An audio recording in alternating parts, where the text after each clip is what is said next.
కుప్పంలో జరిగిన ఇన్సిడెంట్ చూస్తుంటే నిజంగా చాలా బాధాకరంగా ఉంది. సీఎం చంద్రబాబు నాయుడు గారి సొంత నియోజకవర్గంలోనే ఇలా జరుగుతుందంటే రాష్ట్రంలో మహిళలకి ఏమాత్రం భద్రత కల్పిస్తున్నారో ఒకసారి రాష్ట్ర ప్రజలు ఆలోచించగలరు.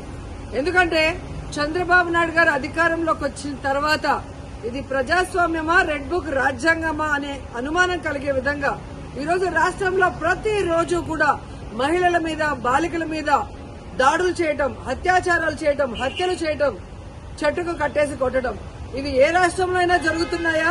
ఒక్క ఆంధ్రప్రదేశ్ లోనే జరుగుతుంది అంటే ఇక్కడ చంద్రబాబు నాయుడు గారు గాని, పవన్ కళ్యాణ్ గారు కానివ్వండి, అలాగే హోంమంత్రి అనిత గారు గాని ఎలా నిర్లక్ష్యంగా వ్యవహరిస్తున్నారు, ఎలా మహిళల రక్షణని గాలికి వదిలేశారో అందరికీ అర్థమవుతుంది.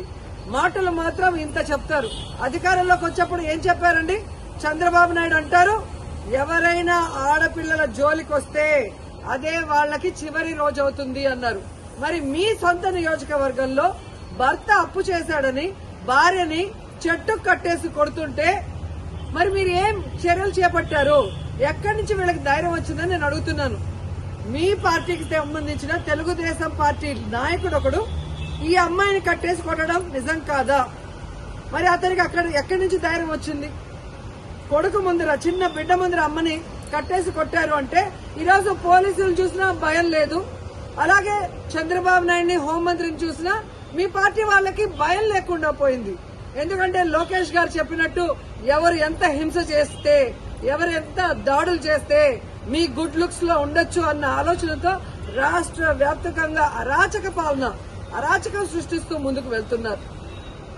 ఈరోజు సిగ్గుచేటు ఒక మహిళ హోంమంత్రిగా ఉండి కూడా ఈ రాష్ట్రంలో మహిళల పైన జరిగే దాడుల్ని అరికట్టలేకపోతున్నారు అంటే ఆవిడ నిర్లక్ష్యానికి నిదర్శనం కాదా? ఈరోజు పరిటాల సునీత గారి నియోజకవర్గంలో 14 సంవత్సరాల అమ్మాయిని, చిన్న అమ్మాయిని 14 మంది తెలుగుదేశం పార్టీ నాయకులు రేప్ చేస్తే కనీసం ఏం చర్యలు చేస్తుందండి? కనీసం వెళ్లి పలకరించిందా? అలాగే అనంతపూర్లో ఒక గిరిజన ఇంటర్మీడియట్ స్టూడెంట్ ని చంపేస్తే పోలీసుల నిర్లక్ష్యం వల్ల అమ్మాయి చనిపోతే అక్కడికి వెళ్లి హోంమంత్రి ఏమైనా చర్యలు చేపట్టిందా? మళ్ళీ గొప్పగా ఎన్నికల తర్వాత చెప్తుంది చంద్రబాబు నాయుడు ముఖ్యమంత్రి అయ్యాడు కాబట్టి ఇక ఆంధ్రప్రదేశ్ లో మహిళలంతా గుండెల మీద చేతులేసుకుని ప్రశాంతంగా నిద్రపోవచ్చని భారీ డైలాగ్ కొట్టింది. కనీసం కుప్పంలో కూడా మహిళలు ప్రశాంతంగా పడుకునే పరిస్థితి లేకుండా పోయింది. ఈరోజు ఆవిడ సెల్ ఫోన్ లో ఏ విధంగా వీడియో కాల్ చేసి పరామర్శిస్తోందంటే ఈవిడ అహంకారానికి నిదర్శనం కాదని నేను అడుగుతున్నా. హోంమంత్రి అంటే రాష్ట్రంలో మహిళలకి, ప్రజలకి రక్షణ కల్పించాల్సిన బాధ్యత ఉంది. అంతకన్నా ఏమో పని ఉన్నట్టు బిజీ అంటూ ఇంతవరకు ఒక ఇన్సిడెంట్ జరిగితే కూడా పోయి పరామర్శించదు. తప్పు చేసిన వాళ్ళని అరెస్ట్ చేయించాలన్న చిత్తశుద్ధి ఉండదు.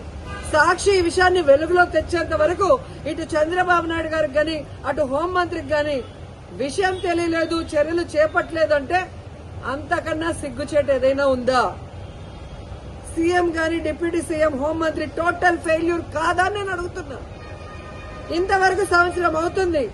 మహిళల భద్రత గురించి ఏ రోజైనా మీరు ఒక కమిటీని వేసి ముఖ్యమైన నాయకులు దాని మీద డిస్కషన్ చేశారా?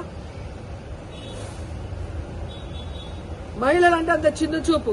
ఓట్లు వేసుకోవడానికి మహిళలు కావాలి, కానీ వాళ్ళకి రక్షణ ఇవ్వడానికి, వాళ్ళకి వెల్ఫేర్ చేయడానికి, వాళ్ళని అభివృద్ధిలో తీసుకురావడానికి మాత్రం వాళ్ళు మనుషులుగా మీకు పరిగణలో తీసుకోరు. ఇప్పటికైనా చంద్రబాబు నాయుడు గారు, పవన్ కళ్యాణ్ గారు, లోకేష్ గారు, అనిత గారు రెడ్ బుక్ రాజ్యాంగాన్ని పక్కన పెట్టి ముందు ఆడపిల్లకి రక్షణ కల్పించాల్సిన బాధ్యత తీసుకోండి. తప్పు చేసిన వాడు తెలుగుదేశం వాడైనా శిక్షించడానికి ప్రయత్నించండి.